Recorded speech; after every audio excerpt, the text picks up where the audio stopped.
खान साहब डंडा पकड़ लें और अपने वज़रा वफाकी और भाई इनकी। अस्सलाम वालेकुम नाजरीन, आज हमारे साथ मौजूद हैं इस्माइल सहोत्रा, जो इमरान खान की पार्टी के 1996 से जब वो अपनी पार्टी की बुनियाद रखने जा रहे थे उस वक्त से इनके साथ हैं और उनकी पार्टी बनाने में उनका बराबर के शरीक थे। और हम इनसे पूछेंगे इन्होंने इमरान खान के लिए क्या क्या कुर्बानियाँ दी और इमरान खान ने उसके बदले में इनको क्या सिला दी। अस्सलाम वालेकुम। वालेकुम अस्सलाम। अच्छा सर, आपने मेरा क्वेश्चन तो सुन लिया है। तो आपने इमरान खान के पार्टी के फाउंडर हैं, आपने उनके साथ 1996 से उनके साथ उनके लिए आपने टाइम दिया, उनकी पार्टी के लिए अपनी एनर्जी लगाई। इमरान खान ने बदले में आपको क्या दिया?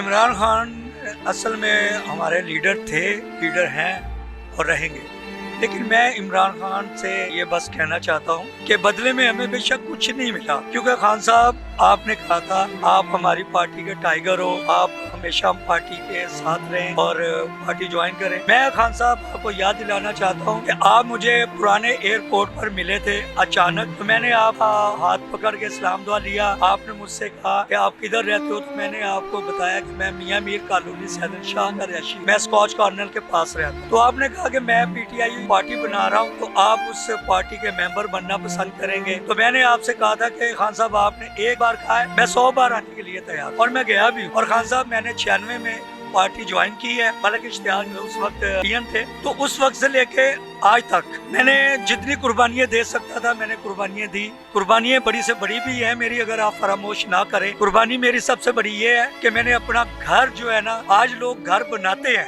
पार्टियों में आते हैं घर बनाने के लिए, तो मैं वो वाहिद बंदा हूँ जिसने पार्टी के लिए अपना घर बेचकर 1998 में कंपेन की, काउंसलर के इलेक्शन की, बल्दियाती इलेक्शन था, उसके लिए कंपेन की। और जब मैं कंपेन कर रहा था, कंपेन के ठीक तकरीबन चंद दिन बाद मियाँ शहबाज शरीफ ने ऐलान कर दिया कि मुल्क के हालात अच्छे नहीं है, इसलिए जो इलेक्शन है वो मुलतवी किया जाए। तो मेरी कंपेन पे जितने भी पैसे मेरे खर्च हुए थे, वो सारे मकान बेचा हुआ था उसके थे, मकान बिक गया और पैसे भी खत्म हो गए।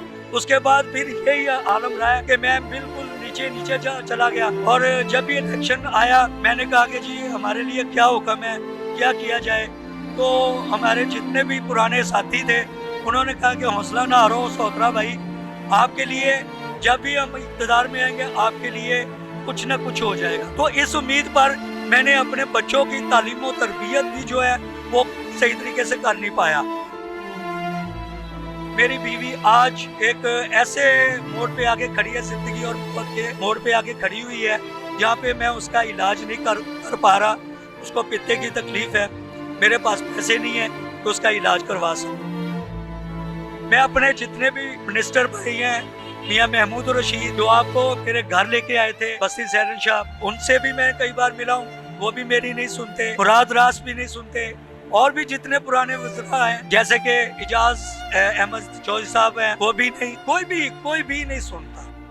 तो मेरी ये हालत है कि आज मजबूरन मुझे सड़कों पे धक्के खाने के बाद सड़कों पे ये बताते हुए शर्म भी आती है कि मैंने 24 साल किस पार्टी के लिए सर्फ किए, किस पार्टी की खिदमत करता रहा। काश के वही 24 साल अगर मैं किसी नौकरी, सरकारी नौकरी पे काम करता, तो आज मैं रिटायर होने की नौबत आ जाती मेरी, और मैं रिटायर होता तो मेरे बच्चों को उम्मीद होती कि हमें कोई 10-20 लाख या 15-20 लाख हमें मिलने वाला है। महंगाई ने जीना दुश्वार कर रखा है। तो मेरे घर में तो ये है आलम के एक टाइम का पकता है तो 2 टाइम का हम नहीं खाते। इतना अरसा गुजारने के बाद क्या कह सकता हूँ कि हमारे जो प्राइम मिनिस्टर हैं, खुदारा वो हमारी तरफ देखें, फाउंडर मेंबर्स को इज्जत की निगाह से जैसे पहले देखते थे उसी तरह देखें, बुलाएं और उनकी हौसला अफजाई करें।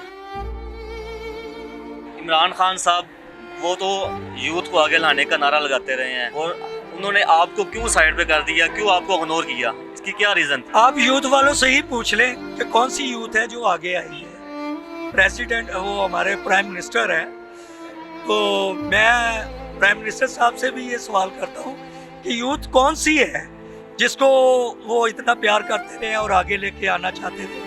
यूथ के जितने भी हैं, जैसे कि मोहम्मद मदनी है और भी बहुत से साथी हैं यूथ के, पुरानी जो यूथ है हमारी, तो यूथ का कोई भी मेंबर जो है वो तो किसी भी ओहदे पे नहीं है, उसको तो कोई इज्जत मिल ही नहीं रही। आज भी मेरी मोहम्मद मदनी से बात हुई है तो मैंने उनको बताया कि मोहम्मद मदनी साहब, मेरे घर के लिए रेंट की ज़रूरत है, मेरे घर को मकान को ताला लग गया है और मुझे घर से बाहर निकाल दिया, मेरे बच्चे पड़ोसी के पास रह रहे हैं, तो मेरे लिए कुछ किया जाए। तो मोहम्मद मदनी ने मुझे ये कहा, अच्छा मैं कुछ करता हूँ, देखता हूँ क्या यूथ के पास कुछ होगा तो वो कुछ करेंगे ना। यूथ के पास तो कुछ है ही नहीं तो वो क्या करेंगे। सब कुछ तो मिनिस्टर्स हैं, वो मिनिस्टरों के पास है, मिनिस्टर किसी की बात नहीं सुनते, वो यूथ की भी बात नहीं सुनते।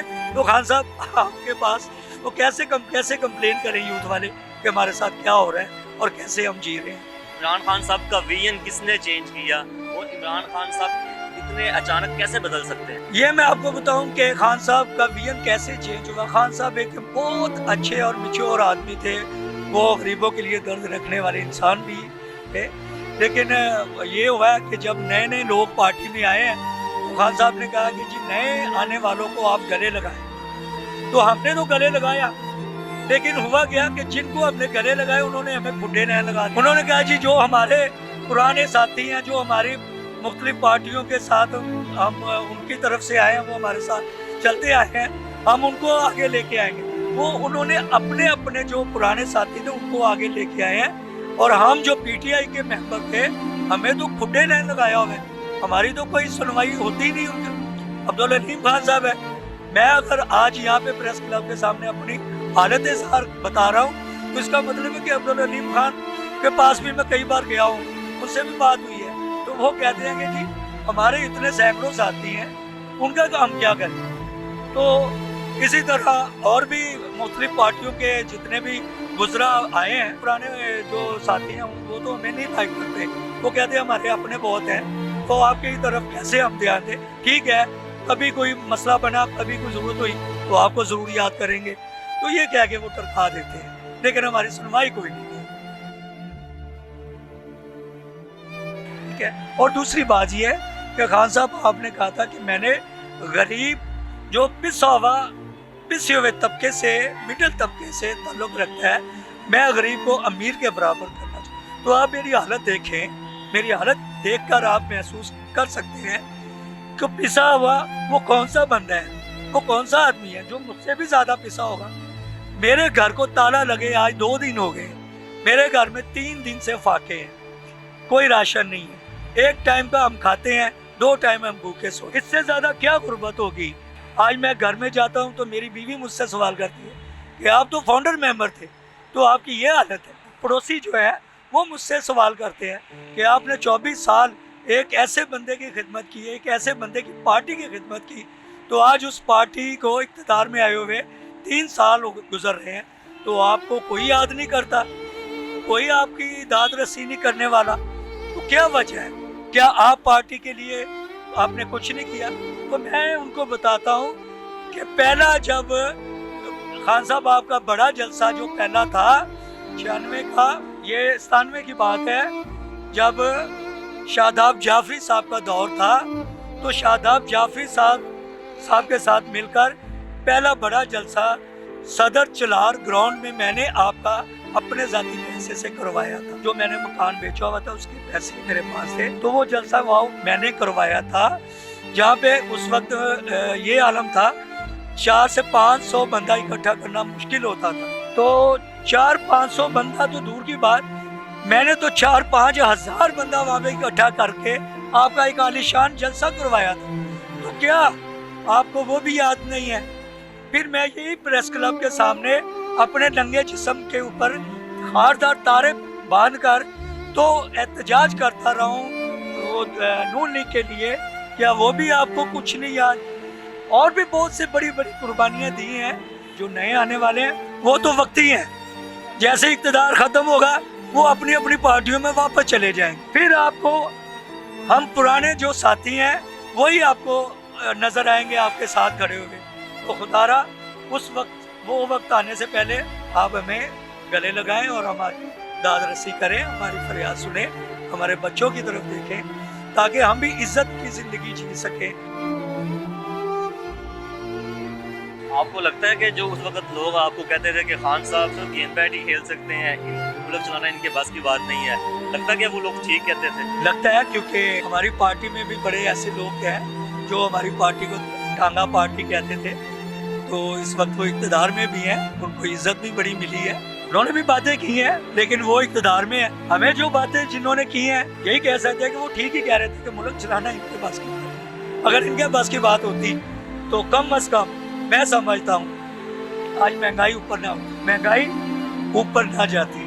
आज भी खान साहब डंडा पकड़ लें और अपने मुजरा वफाकी और भाई इनकी तरफ अगर गुस्से से आ जाए तो मैं समझता हूँ ये सारे जितने भी हैं ये सब ठीक हो जाए और महंगाई की शरह नीचे आ जाए।